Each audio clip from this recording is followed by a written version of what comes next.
নমস্কার। আর delicious test চ্যানেলে আপনাদের সকলকে আবারও স্বাগতম। আমি সোমা। আর আজকে আমি নিয়ে এসেছি আমার ছেলের সবথেকে প্রিয় একটি রেসিপি, পনির দিয়ে আলু পটলের তরকারি।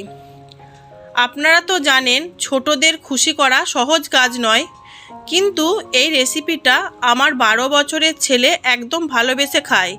এই সহজ সুস্বাদু রান্নাটা শুধু যে খেতে দারুণ তা নয়, তৈরির জন্য খুব বেশি সময় লাগে না। এই রেসিপিটা তৈরি করতে যেগুলি লাগবে তার বেশিরভাগই হয়তো আপনার রান্নাঘরেই আছে, আর যদি না থাকে তাহলে একদম চিন্তা করবেন না। এই ভিডিওটা দেখার পর আপনারাও একবার তৈরি করে দেখবেন। তো চলুন শুরু করি আমাদের আজকের রান্না, পনির দিয়ে আলু পটলের তরকারি। আশা করি আপনাদের ভালো লাগবে। আমি আলু আর পটলগুলোকে ভালো করে কেটে নিয়ে ধুয়ে নিয়েছি, আর পনিরটাকেও আমি ধুয়ে নিয়েছি, পরে পিস পিস করে কেটে নেব।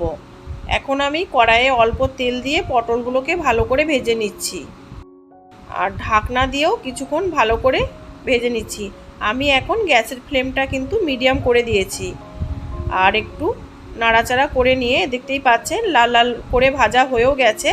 আমি একটু নাড়াচাড়া করে পটলগুলোকে তুলে নিচ্ছি। ওই তেলেই আলুগুলোকে দিয়ে আমি একটু ভালো করে নাড়াচাড়া করে নিচ্ছি।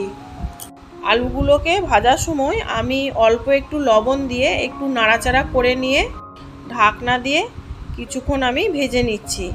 ঢাকনা খুলে একটু নাড়াচাড়া করে নিচ্ছি, আর দেখতেই পাচ্ছেন আলুগুলো লাল লাল হয়ে গেছে। আলুগুলোকে আমি তুলে নিচ্ছি। আবারও অল্প একটু তেল দিয়ে পনিরগুলোকে আমি পিস পিস করে কেটে নিয়েছি। পনিরগুলো এখন আমি ভেজে নিচ্ছি, আর ভাজার সময় পনিরগুলোতে অল্প একটু হলুদ আর অল্প একটু লবণ দিয়ে ভালো করে ভেজে নিচ্ছি। আর পনিরগুলো খুব বেশি ভাজবো না, তাতে পনিরগুলো কি হয় একটু শক্ত হয়ে যেতে পারে, তাই অল্প একটু ভেজে আমি তুলে নিচ্ছি। বন্ধুরা দেখতেই পাচ্ছেন কত অল্প একটু ভেজেছি, খুব একটা ডিপ ফ্রাই করি নাই। এইভাবেই আপনারা ভেজে তুলে নেবেন। আবারও অল্প একটু তেল দিয়ে হাফ চামচ জিরে ফোড়ন দিয়ে একটা টমেটো দিয়ে ভালো করে টমেটোগুলো একটু নাড়াচাড়া করে নিচ্ছি। আর টমেটোগুলো একটু নাড়াচাড়া করার সময় অল্প একটু লবণ দিয়ে দিচ্ছি। এতে কি হয় টমেটোগুলো তাড়াতাড়ি নরম হয়ে যায়। আর ঢাকনা দিয়ে টমেটোগুলো একটু সিদ্ধ হতে দিচ্ছি।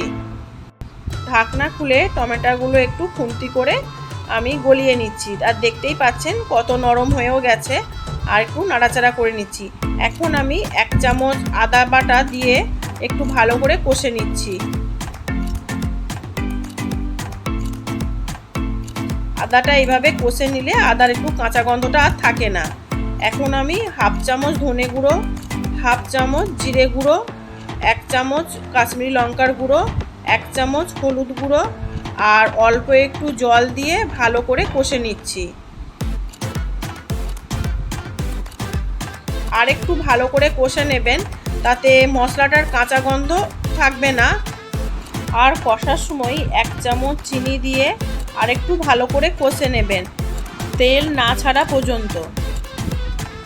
আর দেখতেই পাচ্ছেন তেল ছেড়ে গেছে। এখন আমি ভেজে রাখা আলু পটলগুলো দিয়ে একটু ভালো করে কষে নিচ্ছি। এইভাবেই আপনারা একটু ভালো করে কষে নেবেন। এবার আমি একটু জল দিয়ে দিচ্ছি। আমি এখানে ঝোল করব, তাই একটু বেশি জল দিয়েছি। আর একটু নাড়াচাড়া করে নিচ্ছি। ঢাকনা দিয়ে 3 থেকে 4 মিনিটের মতন সিদ্ধ করে নিচ্ছি। ঢাকনা খুলে একটু নাড়াচাড়া করে আর দেখে নিচ্ছি আলুগুলো সিদ্ধ হয়েছে কি না। আলুগুলো আমার সিদ্ধ হয়ে গেছে। এখন আমি ভেজে রাখা পনিরগুলো দিয়ে একটু নাড়াচাড়া করে নিচ্ছি। এখন আমি হাফ চামচ গরম মশলা গুঁড়ো দিয়ে একটু নাড়াচাড়া করে নিচ্ছি।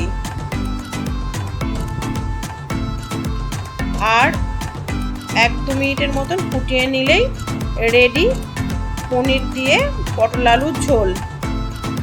আমার রেসিপিটা যদি ভালো লাগে তাহলে কমেন্টে জানাবেন, আর লাইক ও শেয়ার করবেন।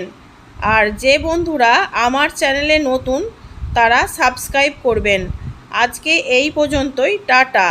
আবারও হাজির হব নতুন একটা রেসিপি নিয়ে। ভালো থাকুন, সুস্থ থাকুন।